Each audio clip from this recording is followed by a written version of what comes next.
Bon, malgré tout, on a eu l'information très tard, on ne pouvait pas vraiment agir en ayant cette connaissance-là. Bon, du coup, on fait un rassemblement quand même symbolique ici, devant l'ancien consulat. Et puis, ce qui est important, c'est aussi que là-bas, ils voient qu'en Europe, il y a toujours des gens qui sont attentifs à ce qui se passe au Chiapas et qui continuent à être solidaires du mouvement zapatiste. Donc, pour vous dire assez brièvement ce qui s'est passé, les faits remontent au 2 mai. Dans le caracol de la Realidad, qui est le caracol de la zone plutôt du côté de la selva, de la jungle, qui est un des premiers caracoles importants. C'est le caracol où ont eu lieu les premières rencontres intergalactiques.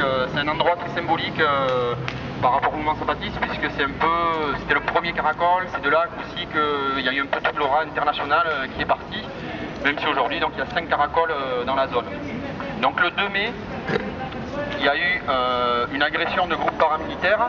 La raison de cette agression-là est liée en fait à un conflit autour d'une camionnette appartenant aux zapatistes qui a été réquisitionnée par un syndicat indépendant qui est en fait instrumentalisé par le gouvernement mexicain et donc qui ont profité en fait de cette tension créée par la séquestration de ce véhicule-là appartenant aux zapatistes pour créer une embuscade et donc agresser physiquement le caracol de la Realidad et les bases d'appui zapatistes qui étaient présentes à l'intérieur.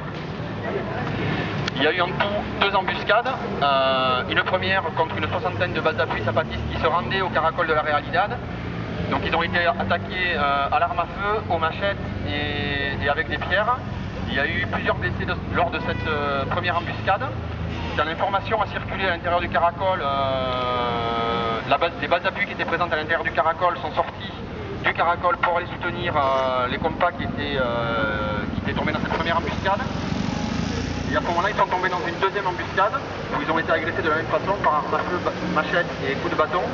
Et c'est là qu'a été tué Galeano, qui est un compas de la Realidad. C'est quelqu'un qui avait participé à l'Escuelita, qui était la dernière initiative en date organisée par les zapatistes